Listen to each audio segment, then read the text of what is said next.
How narrow, wide, what is that?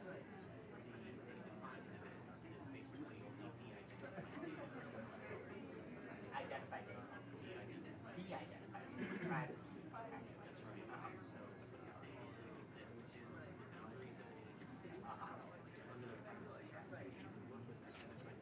Inside it, it's like you don't care.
Good morning. Thank you for joining us today for this event. I wore a green tie because it's St. Patrick's. It's the only time of the year I get to wear a green tie. Thank you for coming out this morning for this event that's co-sponsored between the Bipartisan Policy Center and the Urban Institute. I'm Bill Hoagland, Senior Vice President here at the Bipartisan Policy Center. Whenever I talk to people and say, I work for the Bipartisan Policy Center, I usually get the reaction, yeah, and how's that going? But we do take the bipartisanship very seriously, and that's one of the real reasons that we're very, very, very pleased that Congress passed the Foundations for Evidence-Based Policymaking Act last December, and it was passed overwhelmingly in a bipartisan manner. We began our work here at BPC focusing on an initiative on evidence-based policy nearly 3 years ago, initially under Sandy Davis and now under the direction of Nick Hart here. And Nick particularly has been a leader in this, and we take a little bit of credit. We played a major role in supporting Congress' efforts to pass that law going forward. Now, as one who spent many years, more than I like to count, as a staff person in the Senate and on Capitol Hill, I always thought that I based my policy advice on to any member of Congress on evidence. But realistically, I know that was not always the case.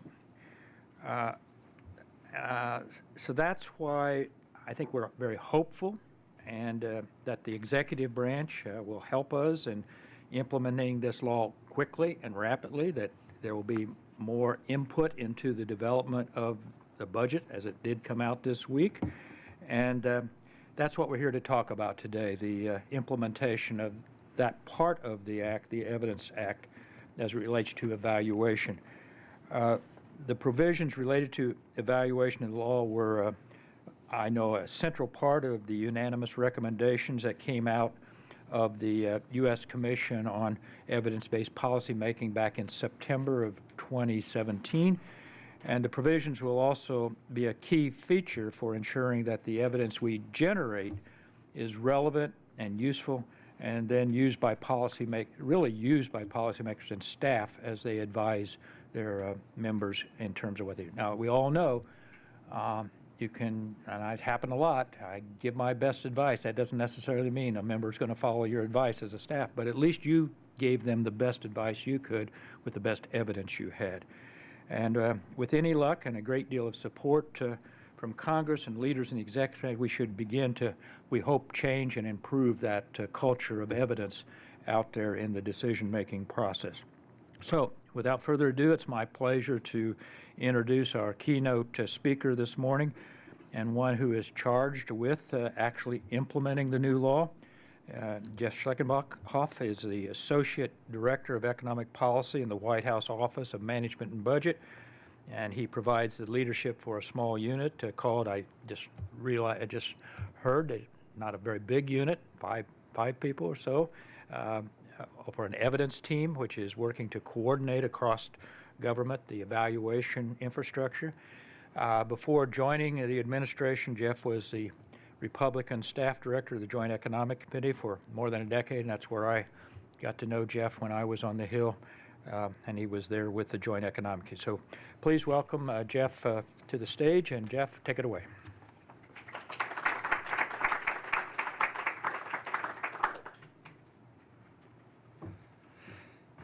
Thank you very much, Bill. I'm going to try and keep my remarks on the brief side, so Diana, if it's time to cut it off, just send me the signal, because I want to leave enough time for questions that folks might have about what we're doing at OMB. I think the passage of the Evidence Act sort of really accelerated something, but changed the dynamic a bit of what we were already working on, because OMB, as most people know here, had as one of its cross-agency government reform proposals that we didn't need legislation for necessarily, to broaden the use of evidence in policymaking, particularly from an OMB perspective as it relates to preparing the budget. The passage of the Act sort of put some extra oomph behind that in terms of moving forward, but it also created some other significant challenges for us. First and foremost, the challenges are that it brought in a whole bunch of the data questions, open data and other aspects of the Act to move forward. Those have been getting, I think, from within government so far, a lot of attention, as well as from some stakeholders outside of government. So one of the big challenges for us, and one of the things that I've been working with Diana and the rest of the evidence team on, is to making sure that what we sort of see is the core policy item, the Title I stuff in particular, is not getting lost or having decisions in that area driven by what's going on in some of the other aspects of the legislation. I think the evidence team, maybe not the concept of using evidence to evaluate or to decide what policy you're going to try and implement, isn't something new, but the notion of having, when I became the head of Economic Policy Division, the whole notion that this team was part of my area of responsibility was something that, having been talked to by people about potentially taking the job, really had not been mentioned to me. But I find it absolutely, it's been very intriguing, and there have been people, even very senior people, who say, well, isn't that sort of like performance management? And I've always liked to tell people, and this may be not totally correct, Diana can tell me if I'm wrong on it, but I always said performance management at its core was all about measuring how efficiently and effectively the government shoveled money out the door. Evidence-based policymaking, on the other hand, is deciding whether the money we shoveled out the door has been shoveled out and put in places that will make a positive difference for people of the United States, that we can streamline and make programs more effective.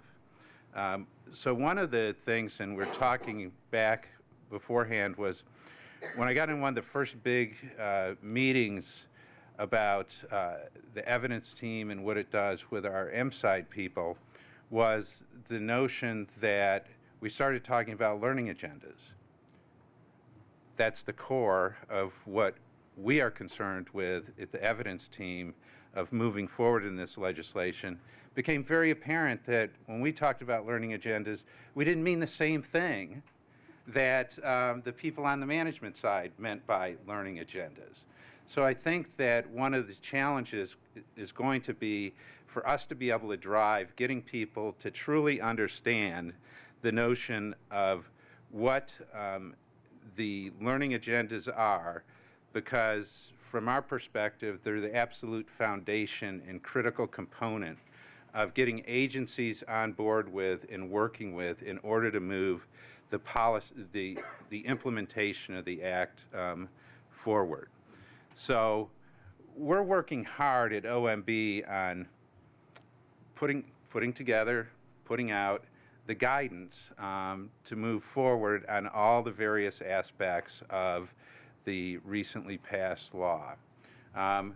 One thing I can say is that Diana had singled it out as something that would be important to do.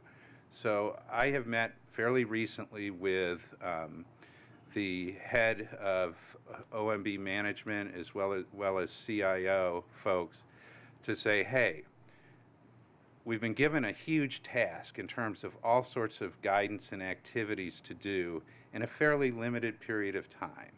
And as Congress, I used to be guilty of it like Bill, is fond of giving executive branch agencies more responsibilities and more things to do without providing any additional resources. So obviously we have some resource constraint on what we can get done.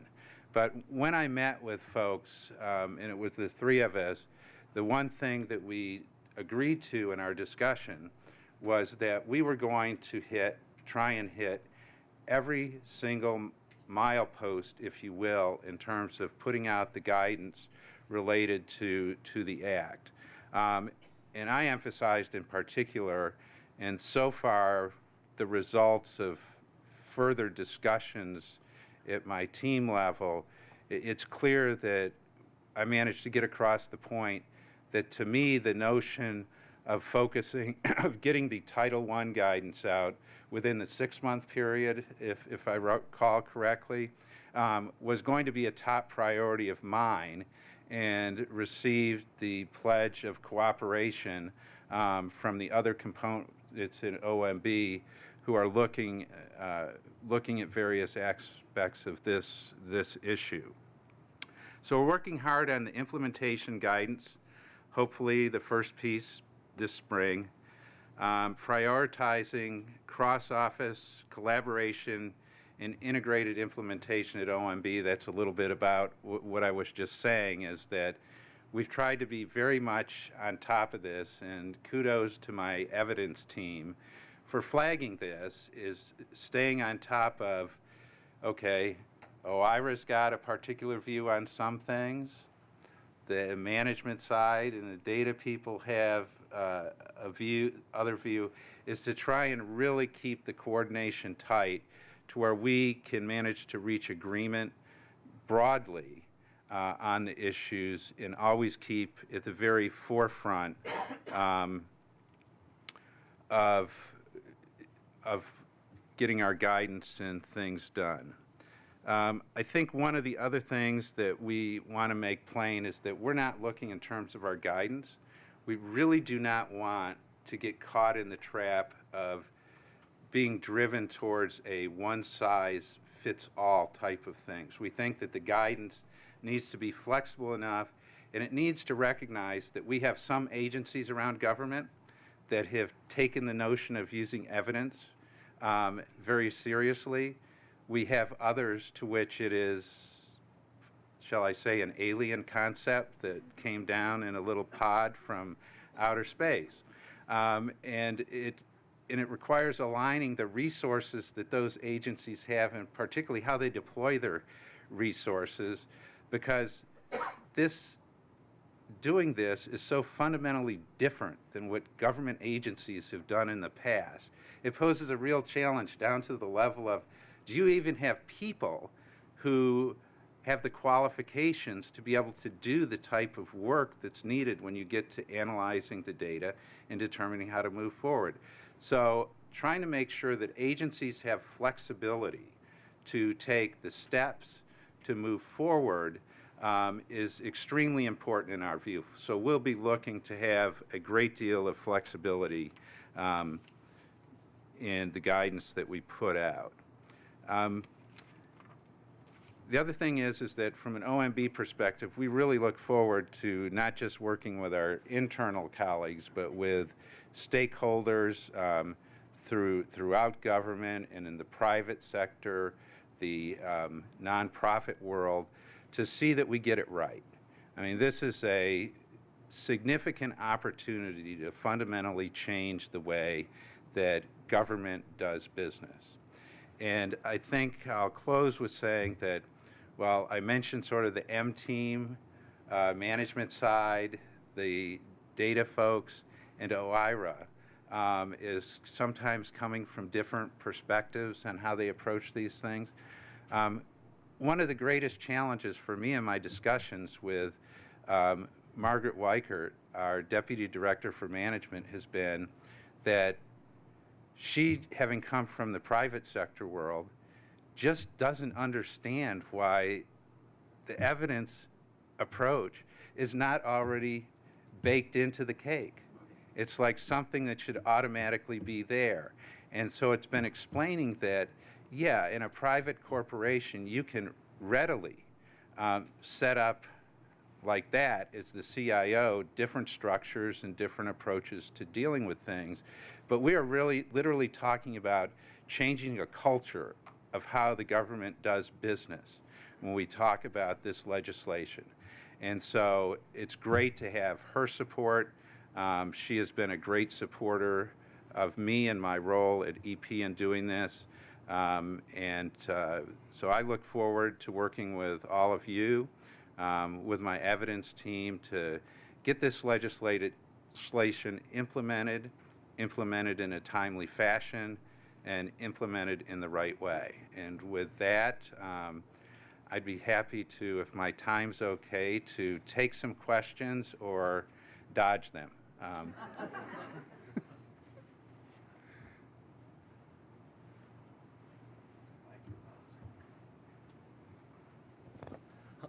Hi, Andrew Reamer with George Washington University.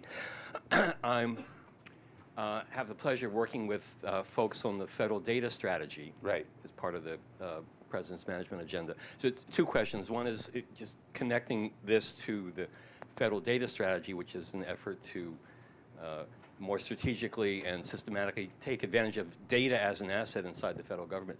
And the second question has to do with your connection to the budget side of things. Mm-hmm. I work a lot with federal statistical agencies, Bureau of Labor Statistics, Census Bureau's Economic Statistics Division are important generators of data for evidence-based policymaking. Their budgets have been flatlined. And the President's budget, FY 2020, came out with Bureau of Labor Statistics. BLS has not had a nominal increase in its budget for 10 years. So what impact do you hope to have on the budget side of things to make sure the statistical agencies have the resources they need to generate the evidence? I would tell you that I'll take the second half first in terms of the statistical agencies. I have personally always been a supporter of seeing that the statistical agencies get the money they need. There are some cases where in the past I have viewed certain programs that the agencies involved themselves in as a gigantic folly, and have opposed them spending money on them. I will flatly say that, and this particular one is pre-OMB, I thought their attempt to define and measure green jobs back at the beginning of the Obama administration was largely a folly, because it was doing that was chasing a rabbit down a hole that you didn't know where it ended. So I am supportive personally of seeing that the agencies have what they need. I think we were obviously in this budget cycle in a position that when the president said he wanted an aggregate across-the-board reduction in spending of 5%, that gave us an extra challenge because we also had some add-ons. And so the 5% across the board meant 20% in the case of some agencies. And so we were somewhat constrained with meeting that objective for our budget. I do think that what we're hoping is that if done properly, that we can achieve some synergies. I know this is an overused term, but by eventually having the BLS under the same roof with the current Commerce Department statistical agencies. And I'm hoping that the upcoming move of BLS out to the same place that BEA is in the near future will have a significant positive impact. But I'm well aware of the challenge. It's something we deal with, and we'll just have to do the best we can with what we have without undermining the core mission and quality of this stuff. Yes.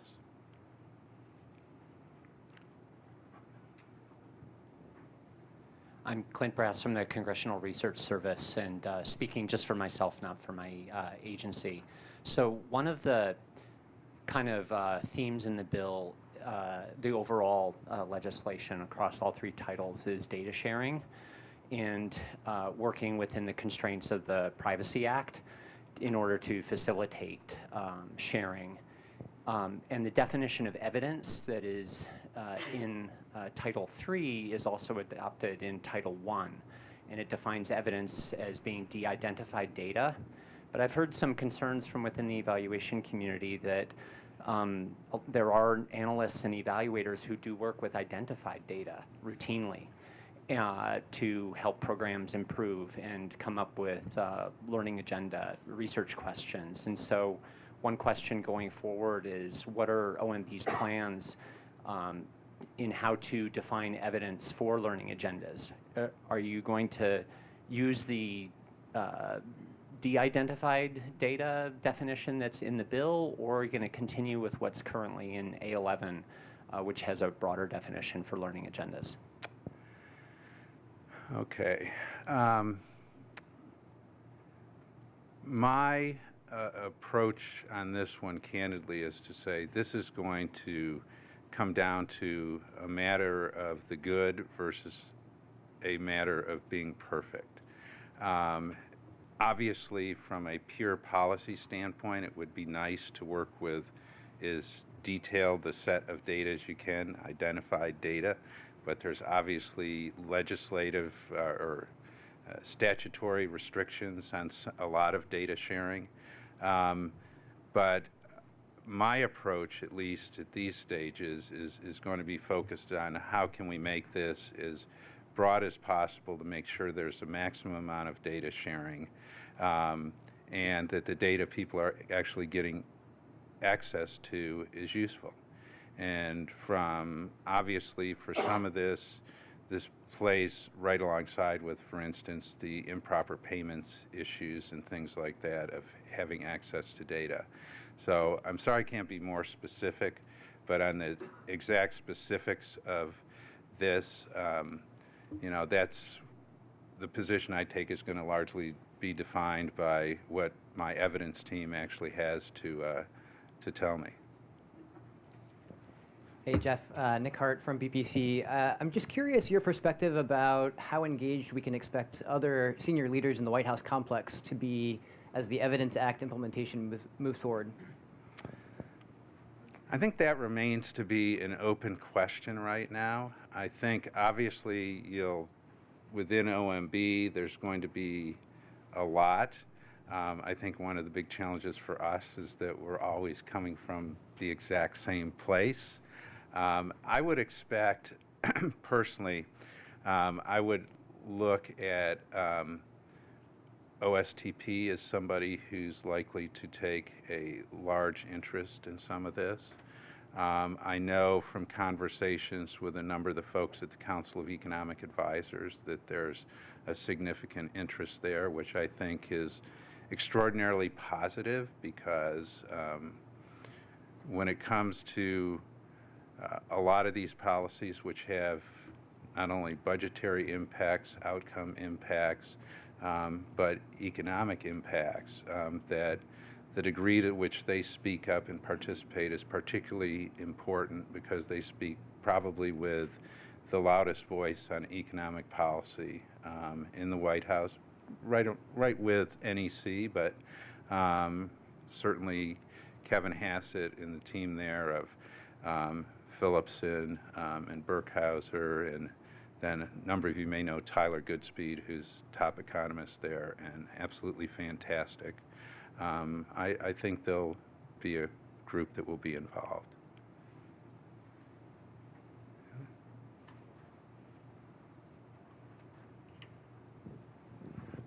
Hi, I'm Lisa Friel. I'm at a teeny tiny little agency, the Institute of Museum and Library Services.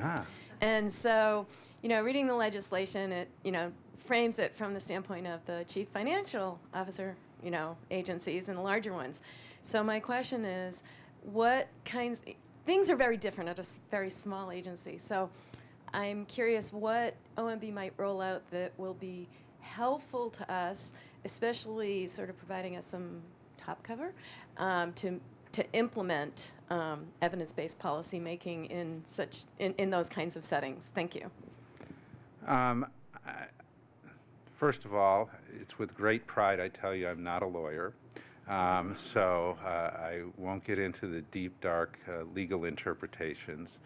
But I do think when I mention flexibility, even though the focus may be the CFO agencies in the legislation, I think our government-wide approach that we're already working on, it's at least my view that the objective is to have it so that if there is a non-CFO agency, that our guidance gives them something so that they can hook on and say, we're doing this because it's part of OMB guidance. To the degree we can do that, that's how I would hope we'd end up.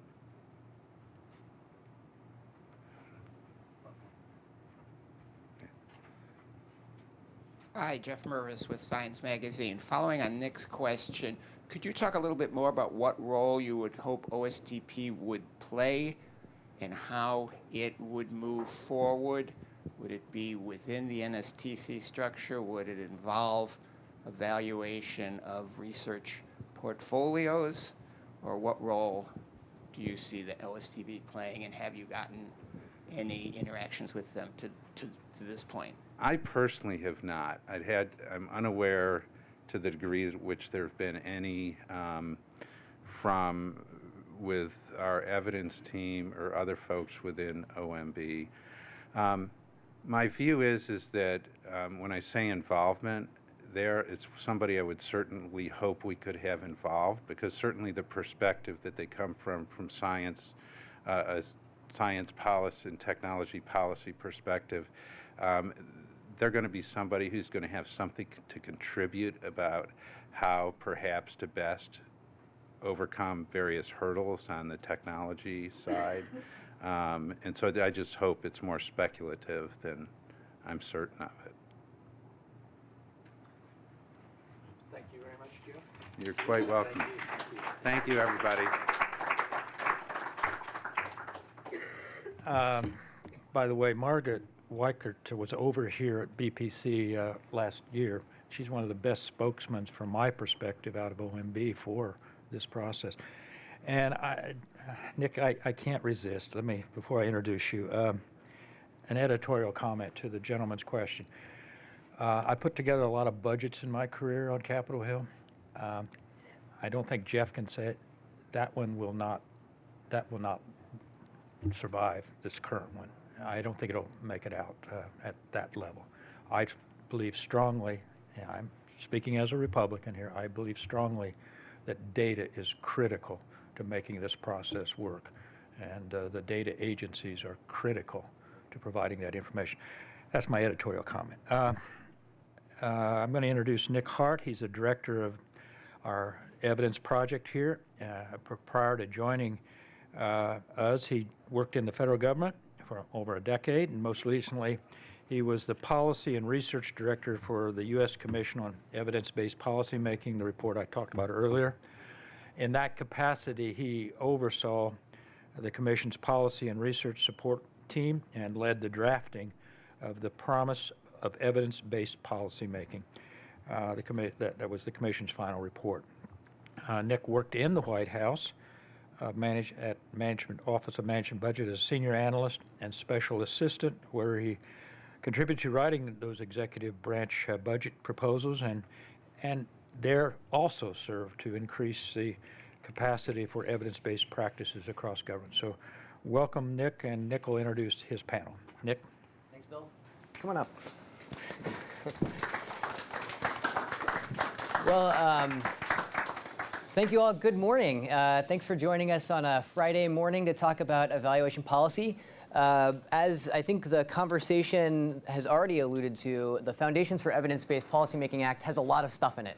And there's a lot of really exciting features for those of us that care about evidence-based policymaking and spend our entire days talking about it. We're only going to talk about a piece of that in the course of this panel discussion. It's Title I of the bill, if you are familiar with how it's structured, and it deals a lot with evaluation capacity. So this is probably a part of the bill that I would say is likely to fly under the radar more for the American public. And in some ways, that's really unfortunate because it's probably also the part of the bill that might actually have the greatest impact on improving government services and programs and policies as we go forward. So part of our goal in this conversation is really to broaden the discourse about how important these features are, and then to learn from some experts who've been working on this for quite a number of years how we can best implement the provisions of the law going forward. So I'm really excited to be joined by three true experts in this area this morning. To my immediate left is Diana Epstein. She works with Jeff, who you just heard from, and is the team lead for the evidence team in the White House's Office of Management and Budget. To her left, Mary Hyde, a longtime program evaluator and currently the director of the Office of Research and Evaluation at the Corporation for National and Community Service. To the question about CFO Act agencies, CNCS is not a CFO Act agency, so we'll talk more about that. And to her left is Susan Jenkins, the director of Performance and Evaluation at the Department of Health and Human Services Administration for Community Living. So thank you all for joining us this morning. I'll just say very briefly, we're going to save some time for questions from the audience after the panel discussion. And when the panel concludes, we'll hear from Demetra Nightingale about her experience as a chief evaluation officer at the Department of Labor and to offer some closing remarks. So let's just dive right in. One of the key features dealing with evaluation in the Evidence Act is about establishing senior leaders for ensuring that somebody is on tap to provide guidance around developing evaluations, but also encouraging their use. We would call it an evaluation officer, a chief evaluation officer. Mary, you've effectively served in this role, maybe not without that precise title, for quite a long time. Can you tell us a little bit about how important that role has been for the work at CNCS and really what it means to have that capacity, what the interactions with senior leaders might look like that affect how decisions are actually made? Sure. Yeah, I have held this position for a couple of years and different positions over the last couple of years, and I think it is an important role.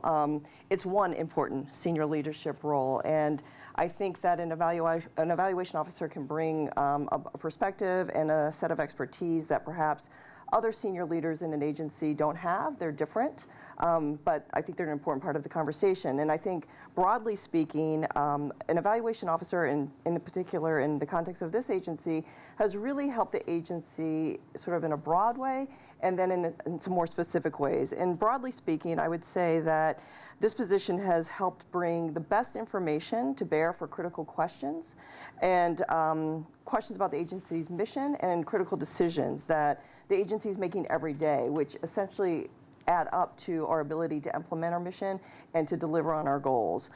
I think more specifically in terms of the role that an evaluation officer can play is making sure that the agency has good information. Jeff spoke to this a little bit. I'm sure my colleagues here on the panel are going to talk about this.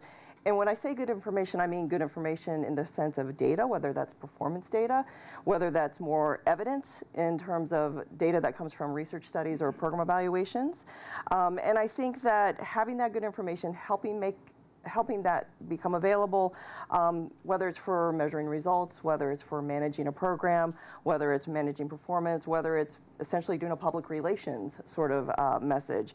It's important to help the agency discern what types of information is best for what kind of purpose. And I think that in a nutshell is probably what is most useful for this type of role. Okay, interesting. So Susan, you serve in a similar yet slightly different role in the Administration for Community Living, really leading both the evaluation and the performance activities. Tell us a little bit about how similar or dissimilar that role might be, and also how you try to bring in the performance world into this broader discussion. Mm-hmm.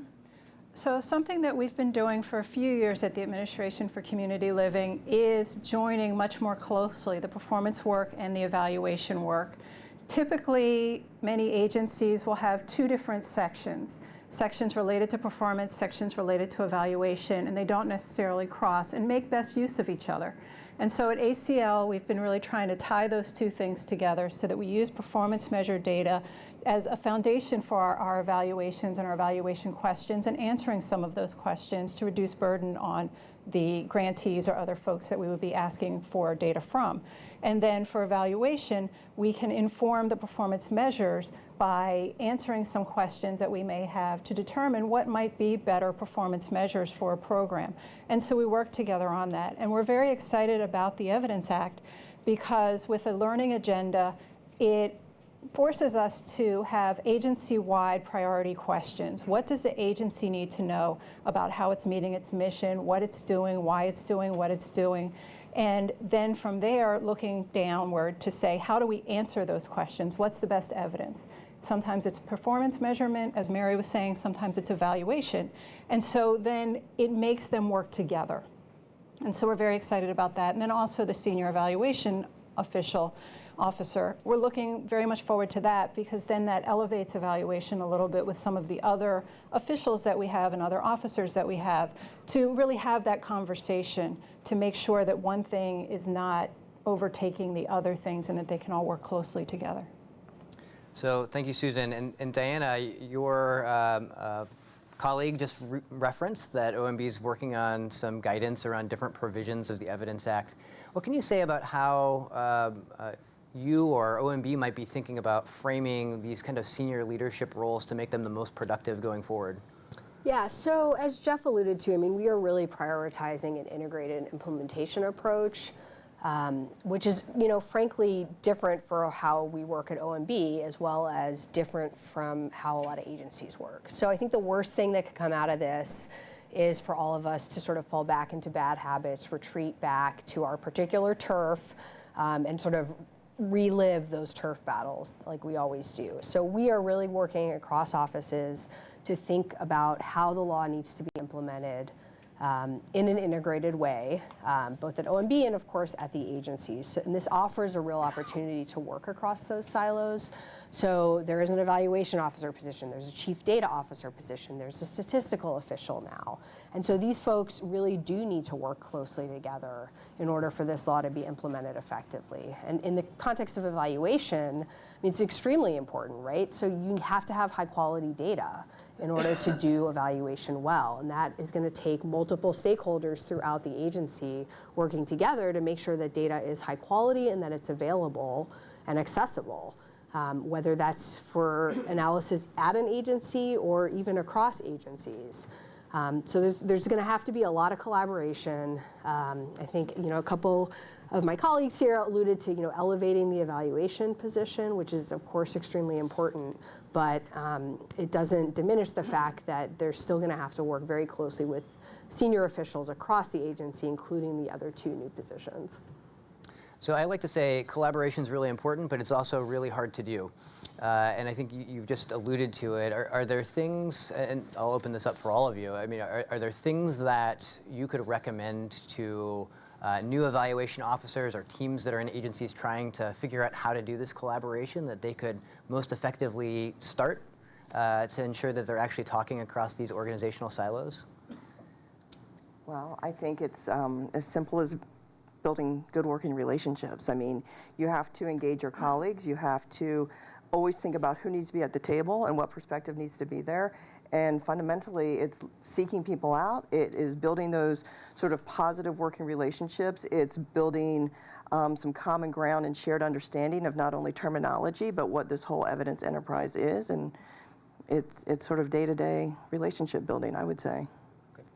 Add to that, I'd say yes, there's a lot of listening that needs to happen on both sides and a lot of explaining to others how what we're trying to do can be helpful to them. We've always had a challenge explaining to individual program officers and program centers why evaluation can be helpful. There's a lot of fear that evaluation is going to end up in money being taken away. And sometimes that happens, or there may be fear that an evaluation will shine a bad light on a program.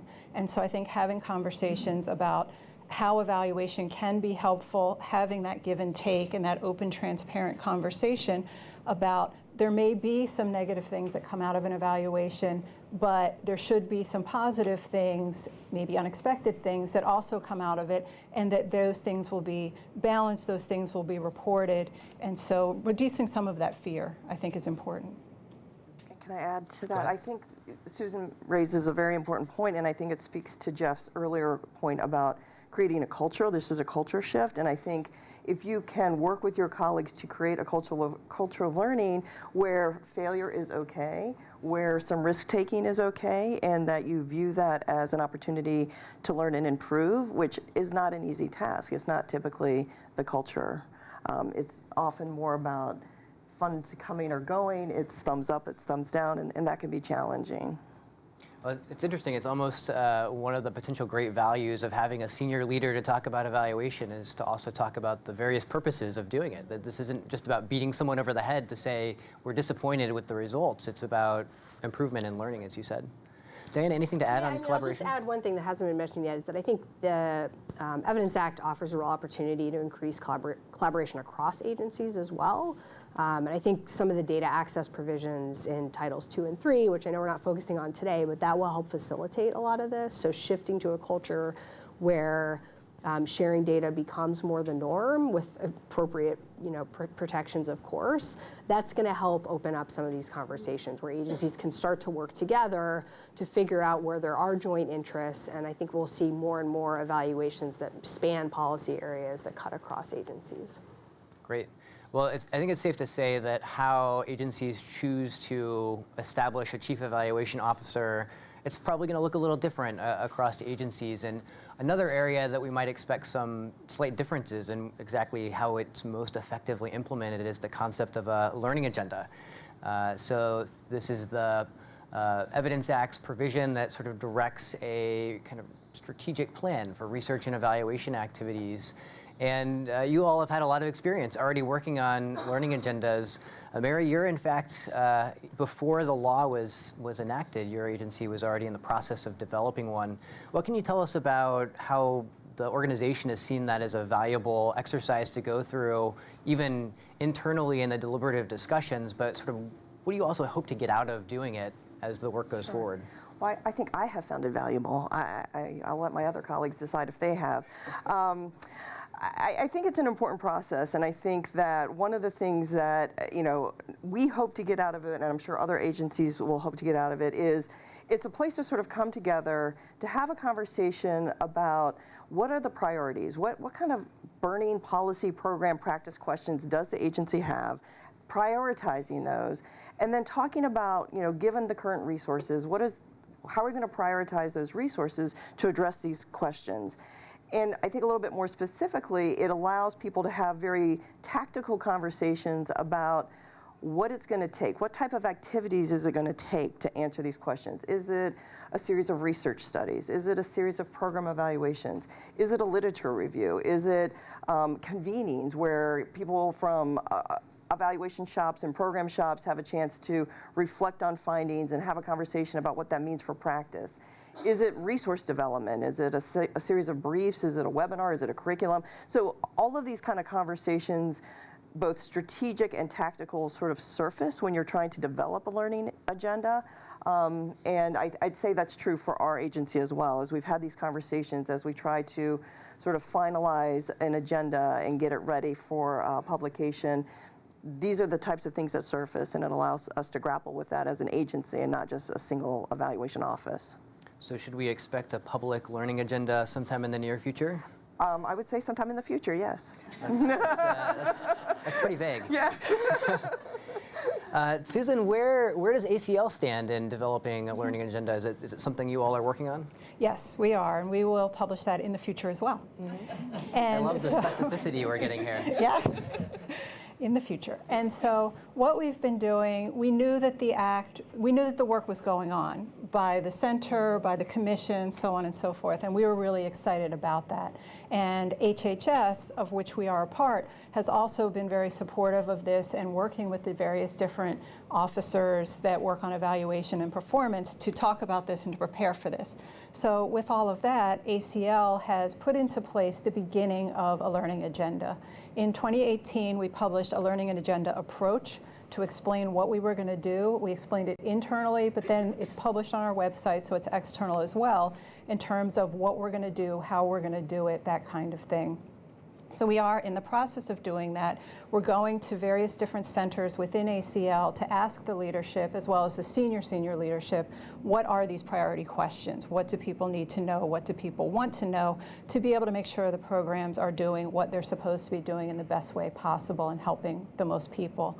And we will, in the next month or so, have an internal draft of those questions that our team, the Office of Performance and Evaluation, will look at to look for trends, look for areas across the agency where there might be similar questions or similar approaches to answering questions. We will package that up, take that to the senior leadership, and have them prioritize what do they think is the most important question to answer, series of questions to answer, where are the areas where we can move forward immediately. But we will have a long-term plan to be able to do this, and that's something that we've been missing. We've done a lot of performance work and evaluation work. We have a congressional inquiry. We have something that's required by GAO. We're doing an evaluation on this. This really allows us to explore having an agency-wide plan and to then have a long-range plan to answer these questions iteratively to come up with the types of information we need. So Diana, we heard Jeff allude to flexibility as a concept in terms of this elusive spring guidance document that he mentioned. Given that we know some agencies, ACL, CNCS, the Small Business Administration, the Department of Labor, the Housing and Urban Development Department, there are a number of places that already have learning agendas either in progress or publicly available. Well, what should we expect from OMB? I mean, what's the process that you all are imagining going forward, particularly given that you've been thinking about this for a long time? Yes. This was part of the president's reform package last year, right? So, I mean, we definitely see this as more than just a guidance exercise. I mean, we see the learning agenda as absolutely foundational and a critical part to implementing the whole act and really, moving the ball forward on improving evidence-based policymaking broadly. The law places the learning agenda or the evidence-building plan in the strategic planning process, but so that's one opportunity, I think, to integrate into an existing process. So that's also something we're thinking about. But more than just having it as a home for the process itself, it does offer an opportunity for an agency to align its priority research questions with its strategic goals and priorities, and to make the strategic planning process itself more evidence-based and data-driven. We also see plenty of opportunities for this work to integrate into the budget process, into all kinds of existing processes that are already ongoing to help, infuse evidence in the way that we do business in general. We're certainly not going to just drop guidance on folks and then disappear. That's, not our intent at all. Our intent is to provide a lot of support and technical assistance, particularly for those agencies that are just starting down this path. And we know that there is, as Nick was saying, wide variety in past experience doing this work. For example, we do have some resources already up on an intranet page that's available to the whole federal government. We'll build that out even further. We have been running for a while now a monthly evidence and evaluation community of practice session where we have agencies, rotating slate of agencies host every month. And it offers an opportunity for peer learning to highlight new methods, new techniques, new processes.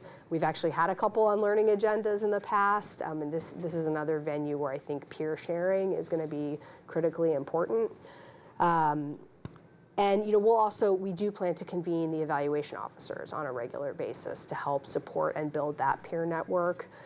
So that's something that we're working on thinking through as well. So we're certainly not going to drop a document and then just disappear. I mean, we see this as core to our work. And I would just, urge all the agencies that are already out there thinking about this, please get started now. There's no reason to wait for us. The learning agenda is something that you certainly can and should get started on. Well, you all heard it here. OMB will not disappear. So I don't know, good or bad, depending on where you sit, right? I'm a former OMB staffer. So, well, you all described some of the internal processes that you're focused on, convening of evaluation officers or working things through a leadership chain in your organizational hierarchy. What about stakeholders? What's the role of external stakeholders? I mean, we're here at the Bipartisan Policy Center, the Urban Institute. We're not inside government day to day, but it seems to be there's a lot of expertise, whether in the nonprofit world or professional associations. Yesterday, for example, the American Evaluation Association sent a letter to deputy secretaries offering to provide some expertise in implementing the Evidence Act. How do stakeholders plug into these processes as we go forward? Well, something that our office tries to do is to be very participatory. So when we have evaluations, when we develop new performance measures at that level, we bring in a number of stakeholders, be they the grantees, the data vendors, be they the field, if you will, the other stakeholders that we have. And in this process, we plan to do the same thing. We plan to put things out in requests for information. We plan to hold listening sessions, to have technical advisory groups of various different stakeholders with different perspectives and different needs from us and different capabilities also, because what we ask of our grantees cannot necessarily be the same as we ask of internal program officers or our CIO within our agency. And so we will have a lot of those conversations, and that's what we've always done. And we try to be very transparent to then go back to those stakeholders, which I think is critical, to tell them what we've learned, what we're doing with it, what's going to happen next. because stakeholders typically, as you probably know, get angry if they give you a lot of good information and it goes into a box and no one ever sees it again. And that's probably been the critical piece for us in making stakeholder engagement very important. The stakeholders come back, they know that we are listening, and when we don't take their particular advice, we explain to them why, and that when you get involvement from various stakeholders, you get contradictory advice, and you may have constraints within the agency that don't allow you to go in one direction or another. But again, going back and being transparent is probably the key. I like to think that I'd say perturbed rather than angry in my own case. But Mary, how about you? I would say something similar. I think CNCS has a track record of engaging external stakeholders for specific evaluations, for strategic plans, for revising the volunteering and civic engagement supplement. So, you know, we've put things in the Federal Register for public comment. We've convened technical working groups, field working groups. There is, I think, a value and a habit of engaging external stakeholders in our thinking process and having that opportunity to weigh in. Specific to the evidence plan / learning agenda, it would be my hope that we would do that. I would say at this point, navigating it internally is consuming enough. But I think there is the goal that certainly this would, once cleared internally and once we sort of have grappled with that inside the agency, my hope would be that there would be an opportunity for others to weigh in, whether technical experts or just stakeholders who have a vested interest in this, either because in the case of grantees, they're very much helping us build our evidence. There's a stream and a pipeline of evidence that comes directly from the grantees that we fund, or whether it's just, you know, the public in general who, you know, has a stake in the work that we do. I'll just add one point. I mean, I think the opportunity to publish a learning agenda or publish an evaluation plan offers a real opportunity for stakeholder engagement as well, because it's an opportunity to signal to the outside research community, these are the priorities of our agency. And if you researchers at large would like to jump on board and help do some really policy relevant work, like here's an opportunity. So I think that offers it's a chance for a real win-win. So there are a lot of academics and researchers who would love for their work to be very policy relevant. So here's a chance to see, well, these are the priority questions. If I focus on some of these, there's a good chance that this work will actually make a difference. And from the agency perspective, you know, resources are really constrained. Here's a chance to help get some added help in areas where you may not be able to fund everything yourself. But that partnership opportunity, I think, is something that we'll hopefully see more of in the future. So one area that none of you mentioned was Congress and collaboration with Congress. And of course, the Evidence Act was a piece of legislation that was championed by members of Congress and their staff. I'm not going to ask you a question that none of you are going to be able to answer, so I'll just provide some commentary. That I think it would be great to see agencies, OMB, think very intentionally about how to involve Congress in these dialogues about developing learning agendas. Inevitably, they are important users of the evidence that will be built, and knowing what the gaps in knowledge that they face for reauthorizations or some new program design, I think will be really important for ensuring the success of this law going forward. So don't respond to that. Just take that into consideration. Now. One of the great things I think about the learning agendas is that it's also something agencies can start to do now. And you've both demonstrated that. Other agencies that are already developing these or have put them out in the past have suggested to us that this can be a potentially driving force for change around some of the conversations internally in an agency that we're thinking about how do you change the culture of evidence. And I really appreciate that you two are in the trenches, and Diana leading the charge over at OMB and trying to ensure that agencies are being very thoughtful and intentional in doing this work. Now, I think it's one thing to lay out the strategy as a learning agenda seeks to do, and another to really be achieving what we're hoping for, which is the production of more evaluation that is ultimately useful and therefore used by policymakers. So one other feature of the Evidence Act is that it encourages the creation of evaluation plans, some intentional thinking about the evaluation workforce, having written policies around how we approach the topic of engaging and developing program evaluations inside agencies. What can you tell us about, to the extent you have those elements in your respective agencies today, how useful they've been, how challenging it may have been to get to the point where those were developed? Susan, can we start with you? Okay. We do have an evaluation policy, and I think that it is extremely helpful. I think it lays a nice framework for what we consider to be evaluation, what we will do with evaluation, what our standards and what our objectivity and independence really are with relation to evaluation. And so it puts everybody on the same page as we talk to leadership about funding our evaluations within the agency and then making sure that we can publish that information. Our policy explicitly says that we will publish all evaluation reports, make them public. But it also helps us with the program offices who aren't necessarily sure what evaluation is, how it relates to performance measures, things like that. So at the same time that we put out our evaluation policy, which talks about independence, talks about rigor, talks about a range of different things, we also put out a performance strategy. So we are looking at our performance measures at the same time to determine which ones are still valuable, which ones still really are informative, where are some other areas that we should have performance measures. And we have some small programs within our agency that haven't traditionally had very strong performance measures. And so we want to bring them into the fold also. And we realize that that will help us when we go forward with maybe evaluations of those programs.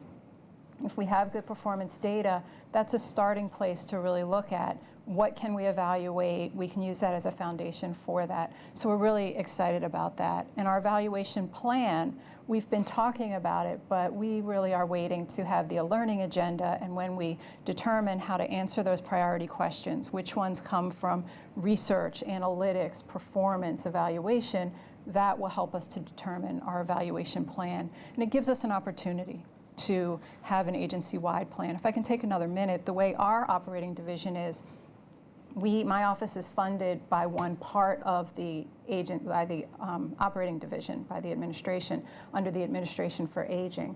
And so we have in legislation that we have to evaluate the named programs. So we never really needed an evaluation plan.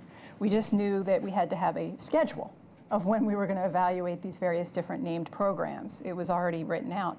But 6 years ago, some other administrations, other programs came in to then form the Administration on Community Living. And this gives us an opportunity for an agency-wide evaluation plan. And it gives some priority to that. So we're excited about that, but we haven't done that yet.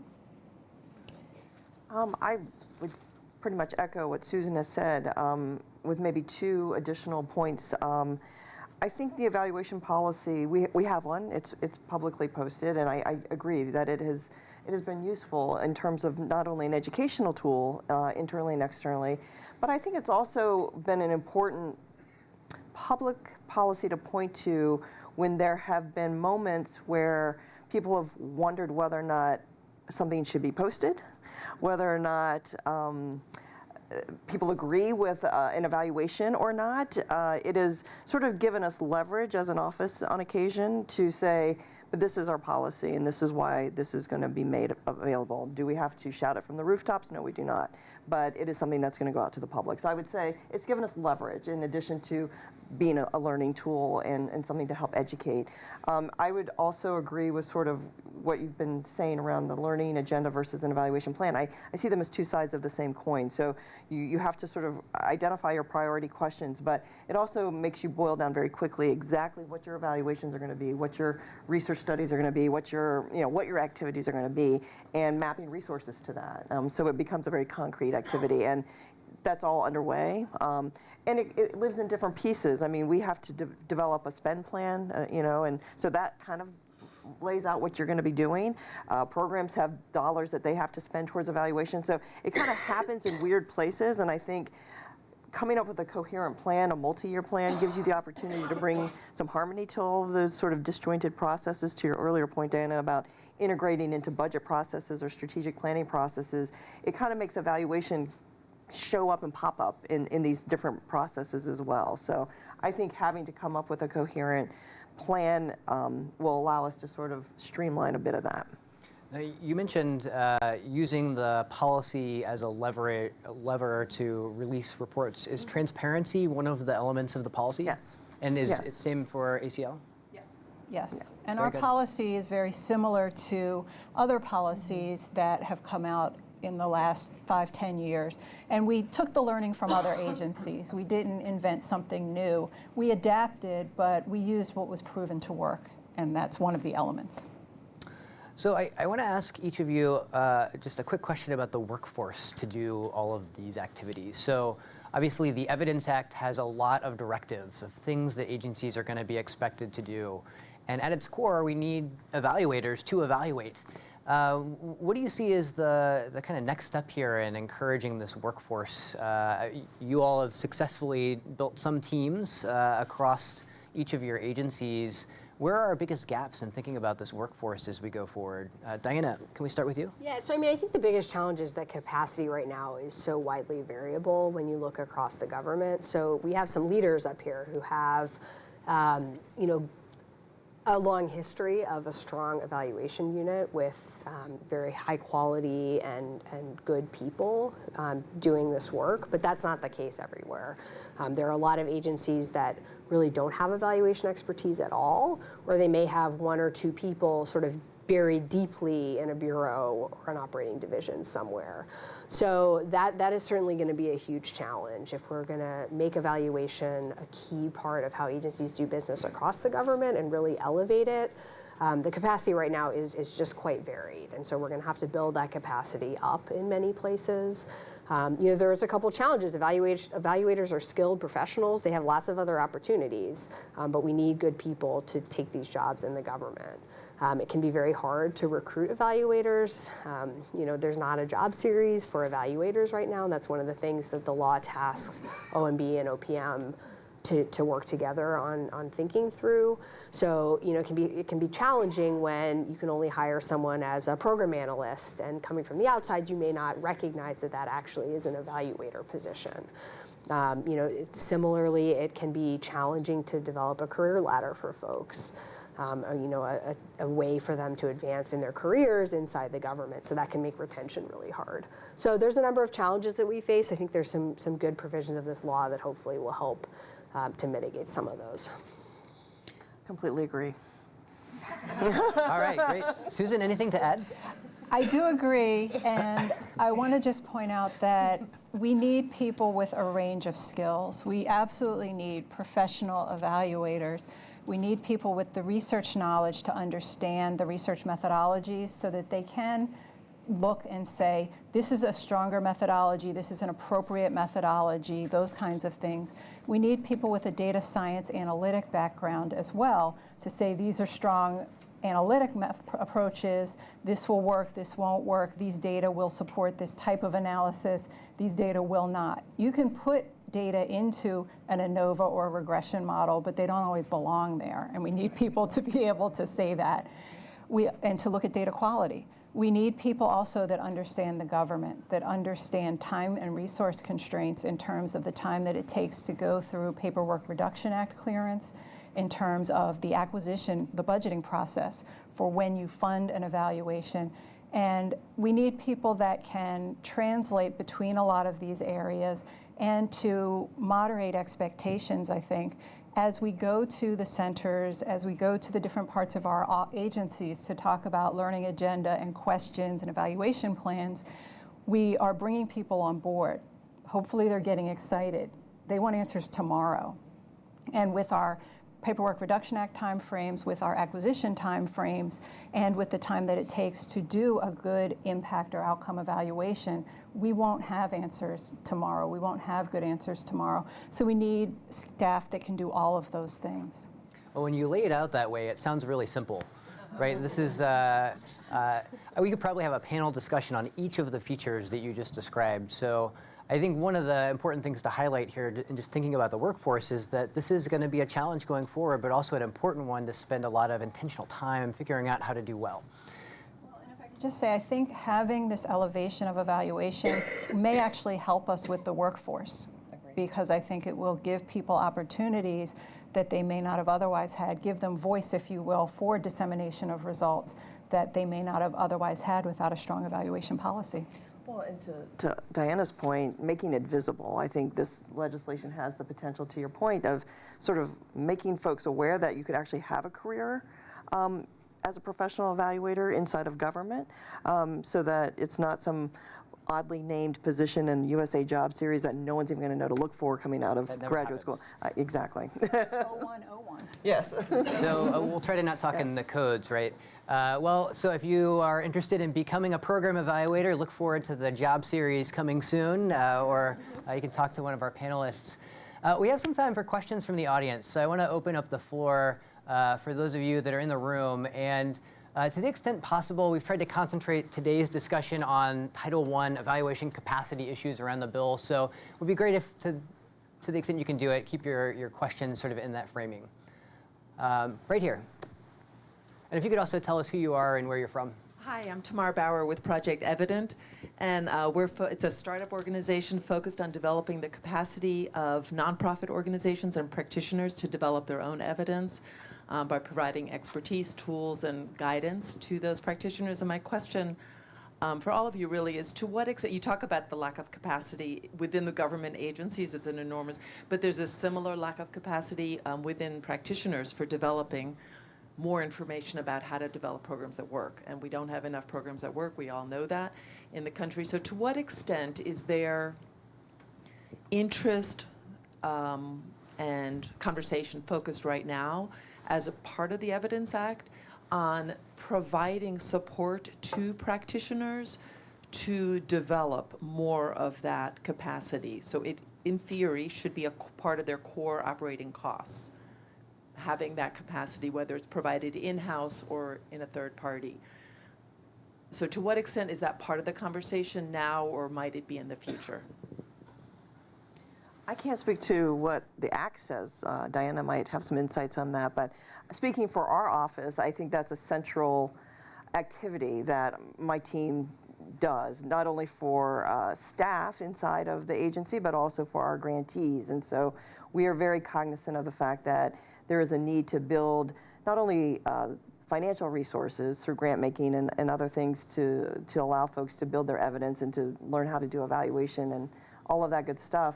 One of the central parts of the work that the team does is building those resources. I mean, we have some online resources. We try to do workshops. I mean, there's a whole thought process around how to build that capacity in the field. And in addition to the capacity side of that, which we think is very important, and we spend time with that, is recognizing that, the evidence of the agency is largely contingent upon the evidence that comes from the field. They are submitting evaluations. We have some of our programs have evaluation requirements. So our office is also very intentional about synthesizing that evidence as it becomes more than a single study and making it into a body of evidence so that we can make comments about what we know and then turning that back around into the field, either through our notices of funding or priority setting that says, all right, you guys are generating this, we're assessing it, and here's some models that actually have been proven effective. Let's help you replicate those. Let's help you take those to scale. And sort of that whole cycle of learning and capacity building and evidence building, trying to weave all that together, we take that very seriously as part of our job. And somewhere where the Act may bear some fruit in this area is there is a requirement for an assessment of the capacity by the evaluation officer regarding evaluation, research, and a range of other things. And so, as Mary said, a lot of the data that we would get for evaluation will come from, in part, our grantees and the people that we serve, and so their capacity will come into play there. And so doing some capacity assessment, looking at the maturity of different agencies to be able to do some of these things, looking at data quality and other things like that, there may be some room there to then do more outreach and focus on some of that building of the capacity of the grantees, of nonprofits, of other various entities. Yeah, I guess one thing I would add here is that fundamentally today we don't know how much we spend on evaluation. We don't know how many people are working on evaluation across the federal government. We can make some educated guesses. Susan alluded to this provision of the Evidence Act that it was really it came out directly out of a recommendation from the Evidence Commission that said we should, as a starting point, figure out what those numbers look like across the agencies, because at some point we're going to have to make decisions about whether we should be spending more money, hiring more staff. or how to balance the resource needs across agencies. So I think it'll be a really powerful feature for agencies that want to prioritize capacity building to know where you're starting from. All right, other questions? Let's go right here in the back.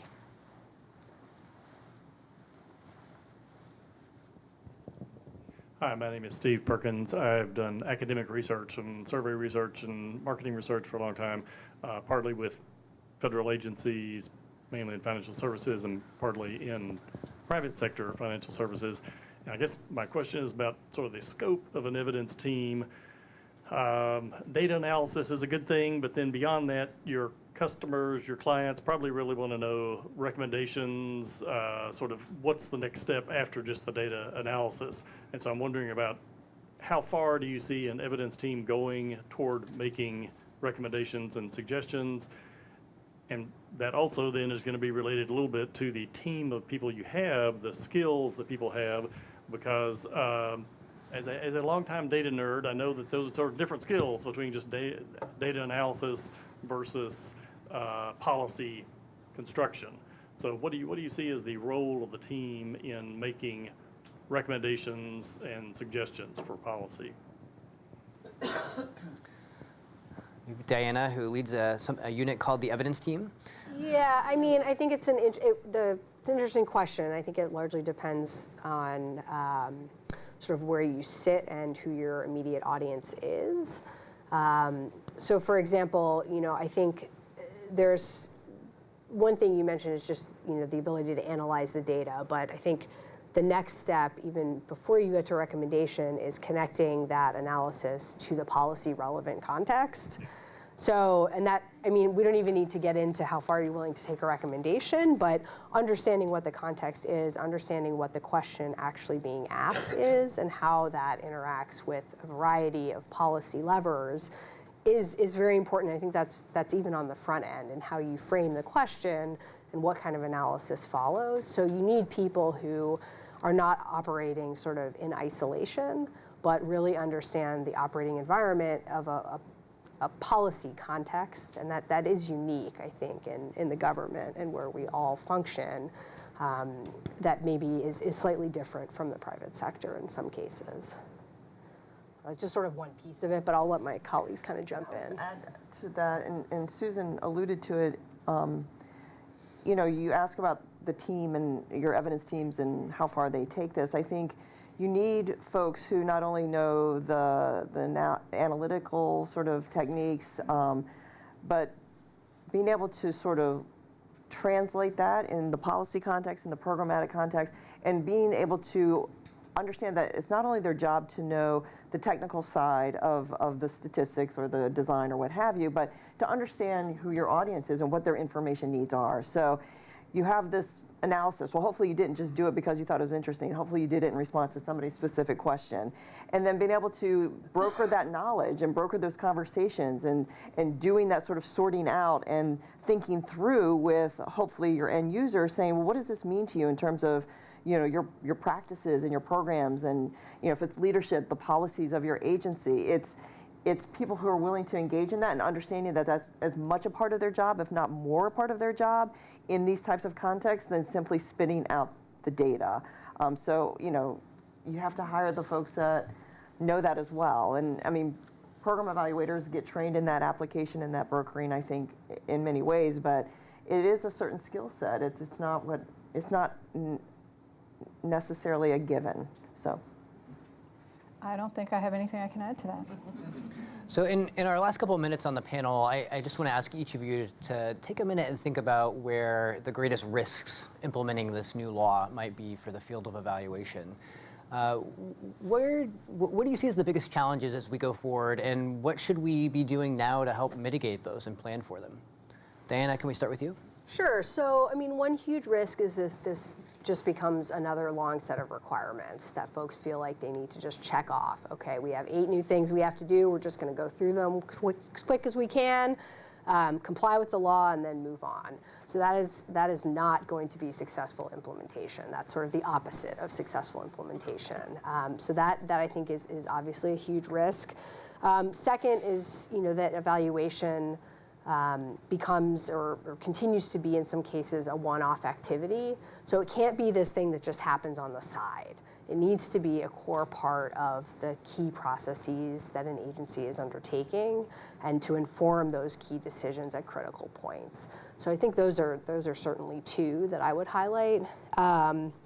In terms of mitigation, so we've talked a lot about some strategies to help with this. So involve stakeholders at all steps of the process, from the very beginning when you're defining your questions, all the way through to the end when you're disseminating the results and helping them understand why this matters and why it can help them do their job better.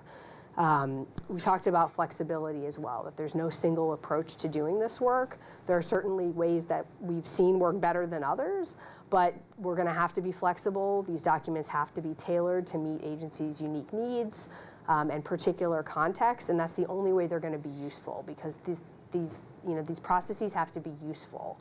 They have to be seen as something that helps an agency achieve its mission better and ultimately, work more effectively and more efficiently.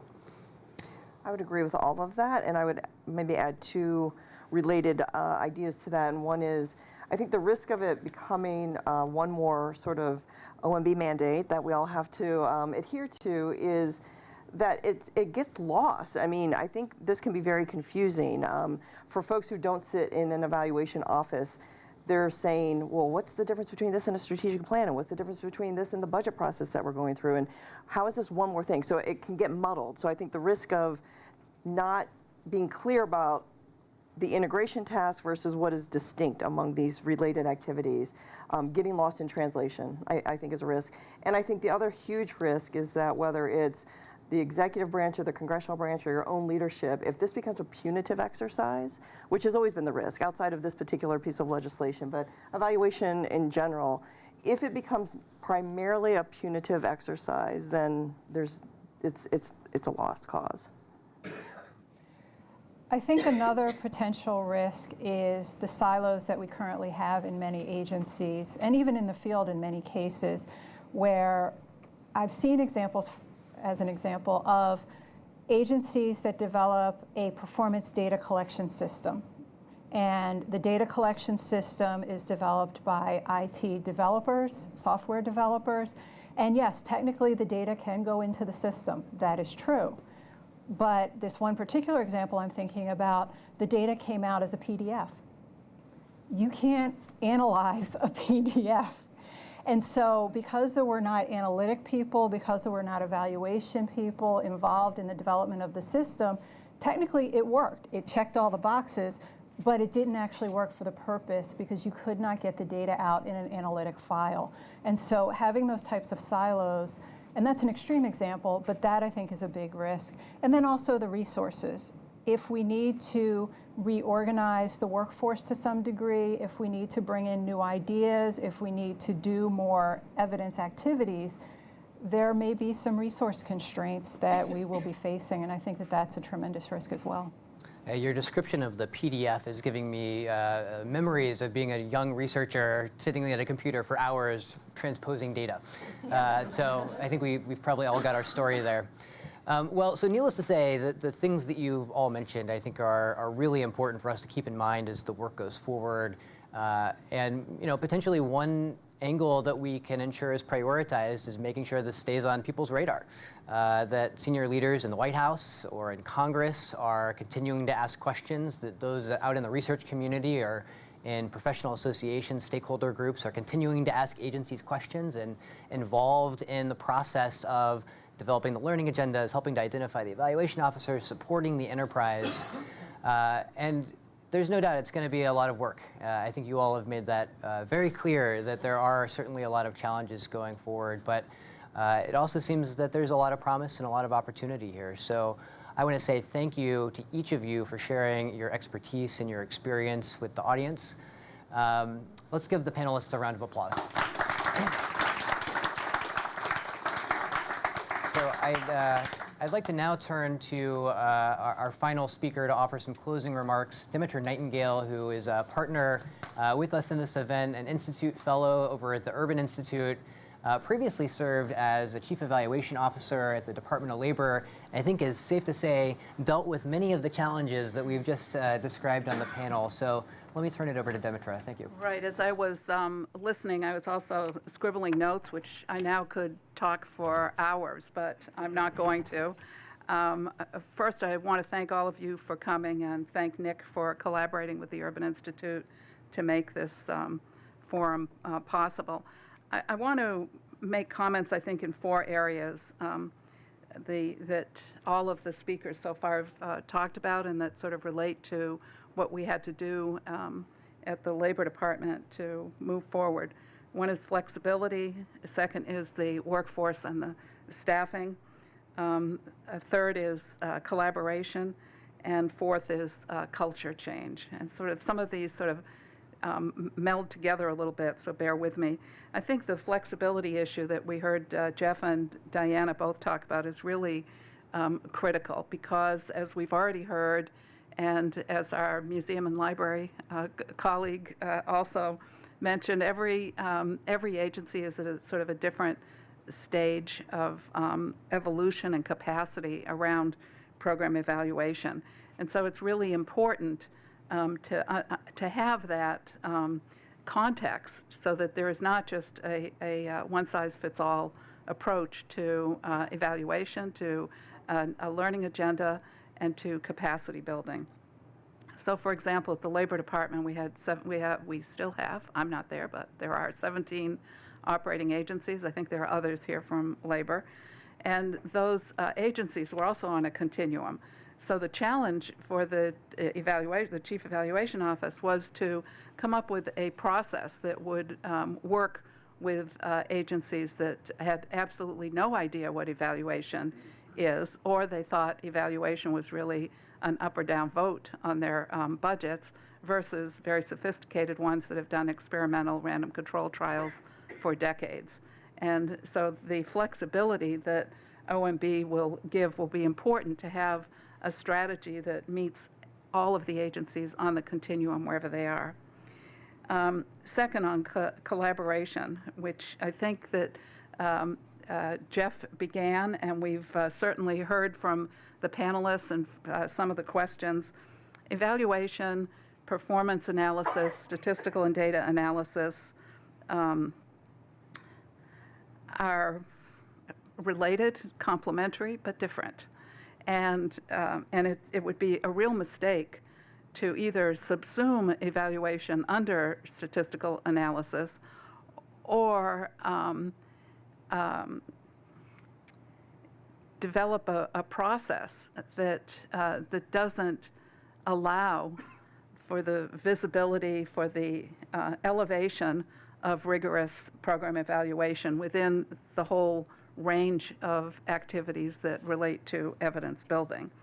So, for example, a learning agenda can include information, and I think Susan in particular talked about making sure that the learning agenda includes questions that are relevant for performance management, for policy development, and for and that are more rigorous program evaluations. And that at the Labor Department, what we did was develop learning agendas with each of the 17 operating agencies, so including the ones that have absolutely no idea what evaluation is, to the Employment and Training Administration that's been doing random control trials for 30 or 40 years. And so the learning agenda process was not the same with each of those 17 agencies.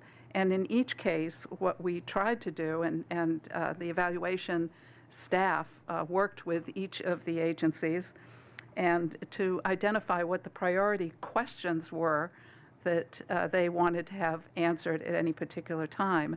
And then it is up to the evaluation experts working with the performance experts to identify what the appropriate project or research undertaking might be to do that, whether it is a random control trial or performance analysis or statistical analysis or a new survey or survey analysis or a convening or a synthesis or literature review, as Mary said.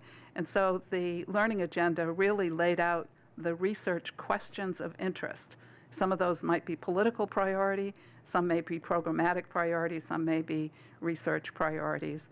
And then those would roll up to a departmental level plan and agenda. And then each year, depending on the resources that are available, we can then determine the specifics in an evaluation plan for what studies could be done and align those to the questions that are in the learning agendas.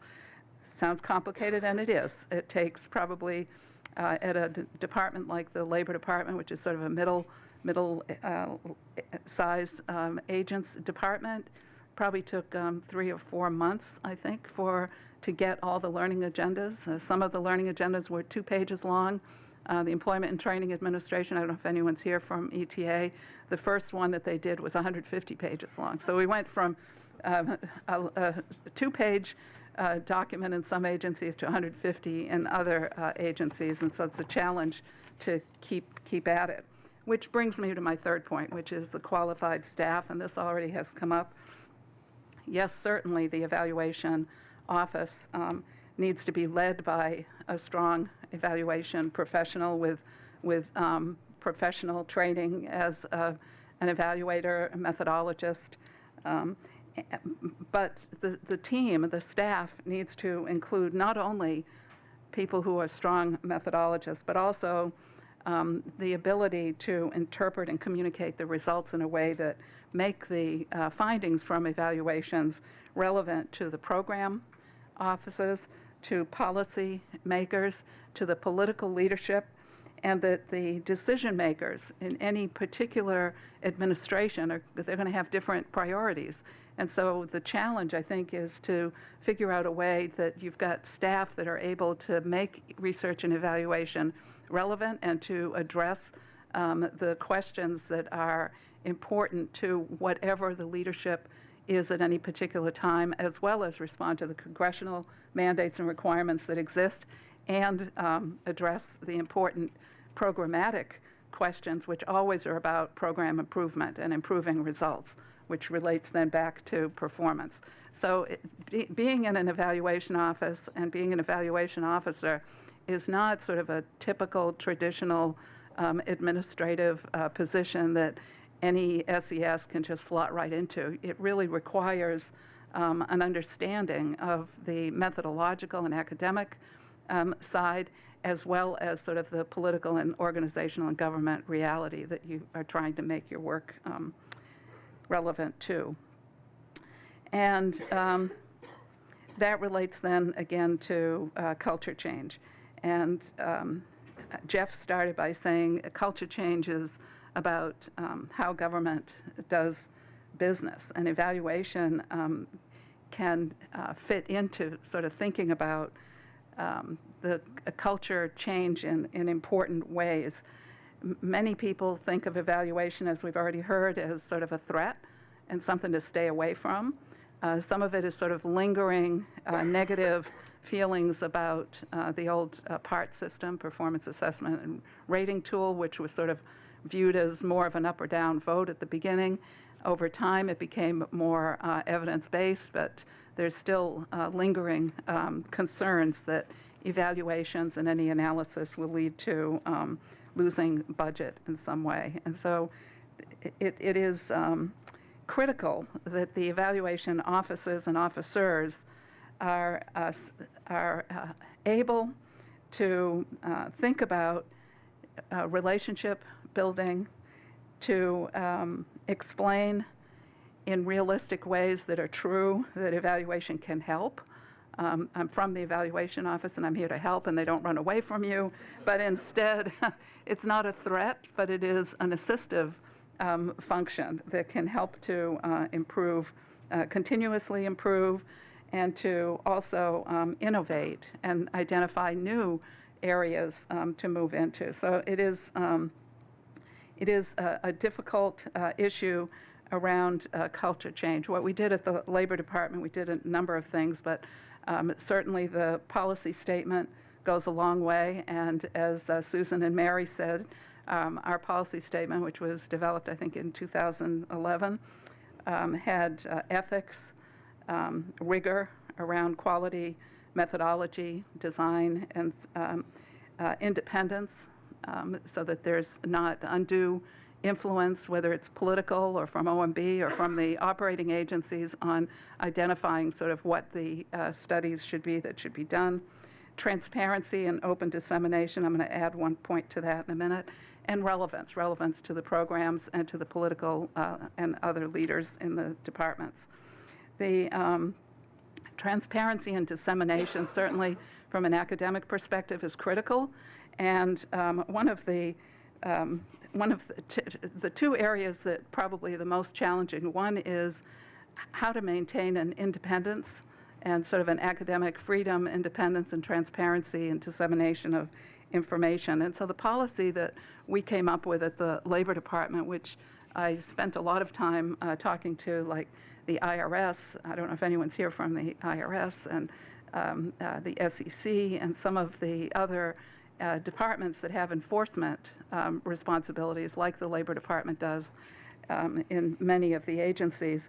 And so the policy is that all findings and reports are publicly available and disseminated as quickly as possible. The Chief Evaluation Officer has the authority to sign off on the publishing and disseminating the reports. If there is a study that is to be done that is considered sensitive, either for litigation purposes or enforcement policy or some kind of legal proceedings, the determination that a study would be for internal purposes is made at the beginning, before the study is done, not at the end when you see the results. And so the policy flexibility that we incorporated in around dissemination was that, yes, there are sometimes that research, whether it's in Homeland Security or in defense or in our case, in enforcement, that might end up in the courts, there may be some important research questions that do need to be held within the department. And the critical point there is you make that decision up front, not when you see the findings that you like or don't like. I'll stop there, but I really appreciate the opportunity to speak, and always appreciate the opportunity to coordinate with Nick. Mm-hmm. So, thank you all so much for joining. That concludes our event.